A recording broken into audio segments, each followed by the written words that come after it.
Estima-se que a cidade de Salvador possuía em 1835 65.500 habitantes. Destes, 21.940 eram africanos entre escravos e libertos, o que representava 33,6% da população. Os escravos eram trazidos de diversos portos da costa africana, sobretudo de Cabinda, Luanda e Benguela. A grande maioria foi embarcada nos portos do Golfo do Benin, falavam a língua Yorubá e eram adeptos das religiões de matrizes africanas, embora alguns deles professassem o islamismo. Os escravos que aqui chegavam eram utilizados como mão de obra em diversos tipos de atividade, tanto empregados na lavoura da cana, fumo, mandioca e criação de gado, como nas atividades domésticas e em ofícios vários. Em virtude do trabalho que desempenhavam, os escravos urbanos tinham uma maior mobilidade e independência do que os cativos do campo, o que facilitava a organização de reuniões, conspiratas e levantes, a exemplo do ocorrido na madrugada de 25 de janeiro de 1835, intitulada como Revolta dos Malês, uma das mais importantes rebeliões escravas ocorridas durante as primeiras décadas do século XIX no Brasil. O levante foi organizado por africanos muçulmanos, denominados de malês, no momento de expansão do islamismo entre os africanos que viviam na Bahia. Os revoltosos eram em sua maioria nagô, mas contaram com a participação de escravos e libertos de diferentes etnias e religiões. Nesse sentido, os laços de amizade, solidariedade e identidade étnica que os uniam foram significativos para a mobilização de um contingente de 600 homens, que levantaram em armas contra o governo constituído, muitos deles africanos não muçulmanos, que nutriam sonhos de liberdade. O movimento foi marcado para acontecer no final do Ramadã, nono mês do calendário islâmico, dedicado ao jejum e à reflexão espiritual. Para os católicos, era o dia de festejar Nossa Senhora da Guia, padroeira dos navegantes, com grande festa em bairro distante do centro da cidade de Salvador, que já recebia uma ampla quantidade de devotos na noite do dia 24. Enquanto o corpo policial e os senhores se deslocavam para participar dos festejos, os escravos se preparavam para o levante, que estava planejado para ocorrer no amanhecer do dia 25, mas foram denunciados por duas libertas nagôs e logo surpreendidos por uma patrulha da cidade em um sobrado de 2 andares na ladeira da praça, onde se encontravam reunidos.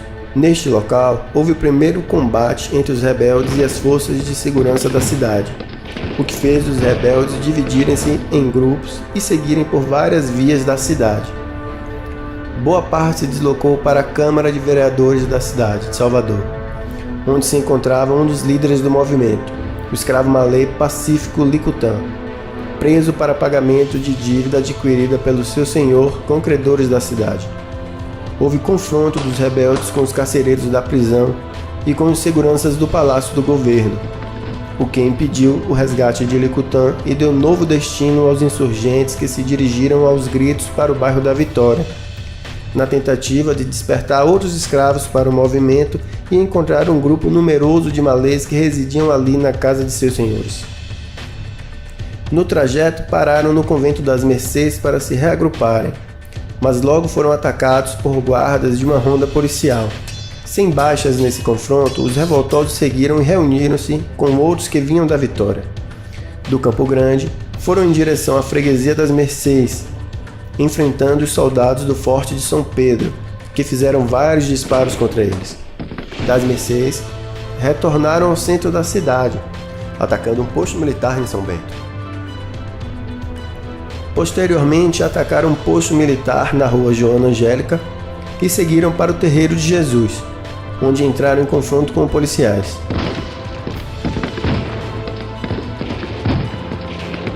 Ao escaparem do cerco, os revoltosos desceram pelo Ourinho e pela ladeira do Tabuão alcançaram a Cidade Baixa.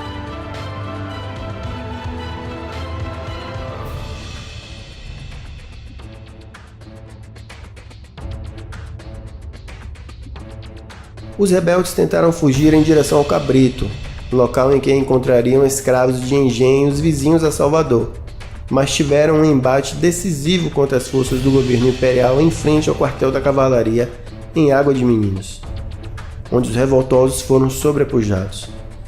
Os poucos sobreviventes que tentaram a fuga pelo mar morreram afogados.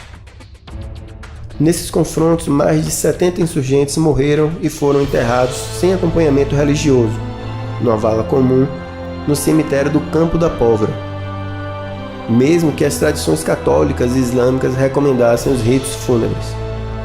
Um número bem maior foi os de africanos feridos que tiveram seus corpos mutilados nos embates.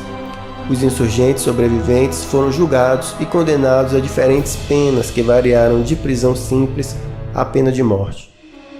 Apesar das poucas horas em que transcorreu o levante, o evento teve efeitos duradouros. Meses após o movimento, o clima de medo que se espalhou pela cidade de Salvador permanecia, o que levou a frequentes prisões, espancamentos, assassinatos e deportação de africanos que não tiveram participação com a revolta. Por outro lado, a violência e arbitrariedade empregadas levaram milhares de africanos libertos a deixarem a Bahia para retornar à África, buscando escapar das leis que restringiam ainda mais os seus direitos. Pelas páginas dos jornais, o levante teve repercussão para além da Bahia e do Atlântico, causando temor na elite senhorial e autoridades que aumentaram a vigilância e o controle sobre os escravos em diversos locais. Apesar do insucesso dos revoltosos, este foi um movimento significativo para uma época, ao mostrar que a resistência coletiva ao regime escravocrata era possível, causando temor e constrangimento à elite senhorial, que com suas pesadas penas acreditavam arrefecer a aspiração de liberdade de muitos escravos.